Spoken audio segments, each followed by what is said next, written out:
Solutions for the algebra test.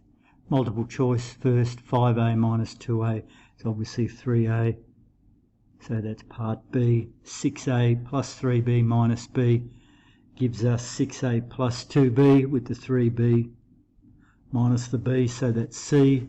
Then we look at if x equals 4 and y negative 4 and y equals 4, 4xy is going to be D multiplied 4 and D. So let's put our D in here. The expression 5a minus 3b plus 2b minus 3ab, the solution is going to be part C, because we've got 5ab minus 3ab, that's going to be the 2ab, then negative 3b plus 2b gives us negative b, so we've got C. X minus 4ab simplified, 3a times negative 4ab, 3 times negative 4 is negative 12, a times a will be a squared, so that will be E. Let's have a look at 18ab over 6b simplified. Obviously the 6 goes into itself once, goes into that 3 times, the b's go out, so that is D, which is 3a. Expanded form of 5 bracket t minus 3 becomes 5t minus 15, so that's part E. Factorised form of 14x minus 21 is going to be part B, because the 7, which is the highest common factor, goes into 14, and negative 21 3 times, so that's B. Then we have 3ab times negative 2ac, and that will be 3 times negative 2 will be negative 6, and then a times a is a squared, so it's negative 6a squared, that will be E. And factorised form, 6 goes into this once, and it goes into this 3 times, so we've got 6y, so we're going to have B here. Calling the like terms are those that have got exactly the same pronumeral, so we've got it there. The only one here is G, so this negative G, 2G and 5G. Then we do question 2, 3m plus 3n minus 2n, m minus n, so 3m minus m is going to be n, is going to be m, and positive 3n minus 2 will be 2n. Part B, 2ab minus 5ab is negative 3ab plus ab, and that's going to be then negative 2ab. 3ab times negative 2ac times 5b, 3 negative 6, negative 6a squared, a times a, b squared, and then c, and that's times 5. So then we have negative 30 a squared, b squared, c. 18 over 12 will leave us 6, will go into this. We'll go into this twice, and we'll go into this 3 times. Now m squared minus m will be m, and the n's cancel out, so it's 3m over 2. Simplify these ones here. Okay, 14, that will go into itself. Twice will go, 2 will go into itself once, and it'll be 7, and it'll be 7 to the 5th minus, because the x will go into itself, it'll be 7 to the 5th minus 5 minus 3, so it'll equal 7,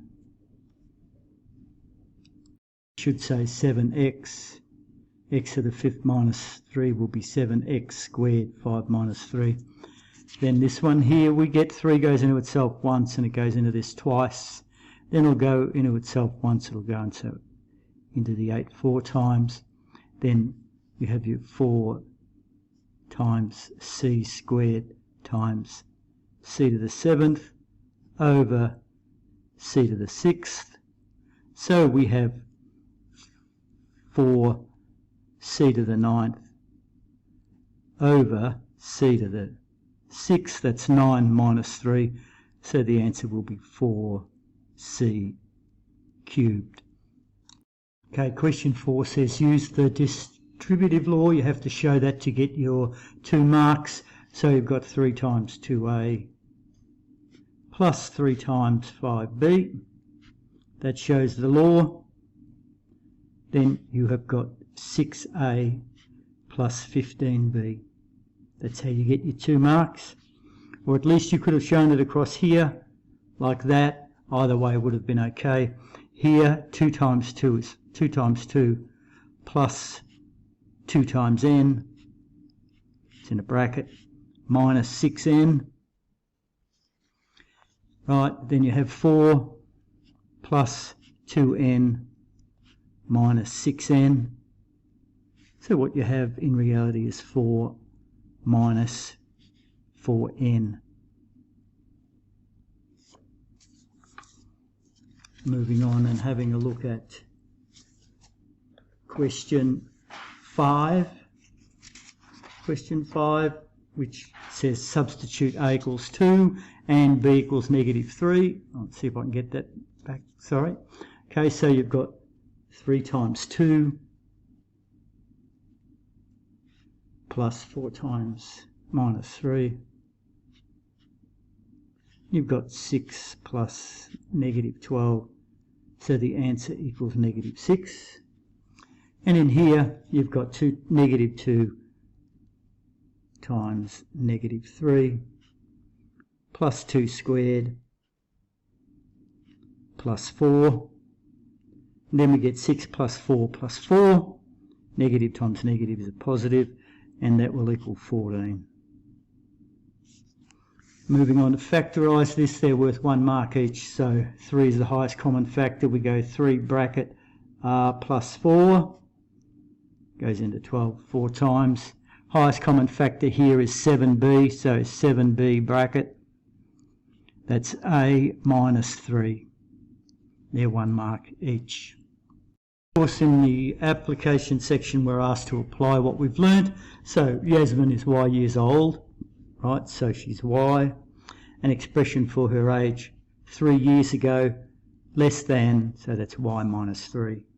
Tom cycles 6 k's to school, 6k, then he cycles j further to meet Bill, so that is 6 plus j. Write an expression for 6 more than twice the number x. So you've got x, that's twice the number x, and 6 more is plus 6. 1 mark each. Question 2 is a factorising question, and you're asked basically to factorise d squared plus 6d. Remember that area equals length times width, so 2 factors, length times width, or LW. Right? In this case we know that it's times d. So if we factorise this, we know that it's d is the highest common factor and d plus 6. So our first factor is d, our second factor must be d plus 6.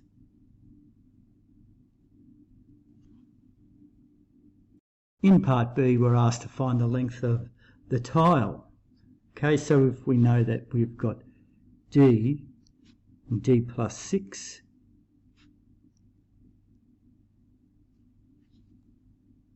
where d is the width, so d equals 9, so that's 9 times 9 plus 6, so therefore d will equal 15 centimetres. Moving on for the area of the tile, our formula is d squared plus 6, right, or d times d plus 6. So therefore we have our 9 plus, and 9 times 9 plus 6. So that's 15 times 9, so the area equals 135 centimetres squared, of course. So for finding the area, well, straightforward. And if the bathroom wall is 15,120 centimetres squared, that means 15, how many tiles does he need? Right, each tile is 135, so that is 15 squared. I say that again, that is 15,120. And you could divide that by 135. Use your calculator. You will find that comes out to 112 tiles.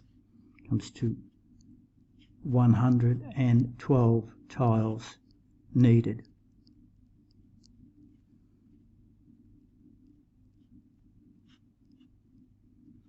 Right, so the application section was really just applying the formulas or the algebra that we learned, writing an expression, and then an area where we've got two factors, area equals length times width, so that obviously the length is going to be times d. We didn't know what d was.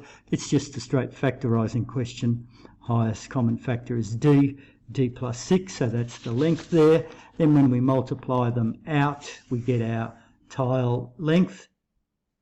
Okay, our d is 15, right? Then we get our length, the area of the tile. We get d squared plus 6, the area is 135, and then the area, how many tiles are needed, divided by the area of each tile, will tell you how many tiles are needed. I hope that's helped you. The solutions for the test. Now, if you're not sure, you haven't done too well, what you need to do is copy out these solutions for yourself into your summary book, because an end of year exam will mean that you can use a summary book in one part of the exam. So make sure anything that you didn't understand, you copy out and explain for yourself in your summary book. Good luck with the rest.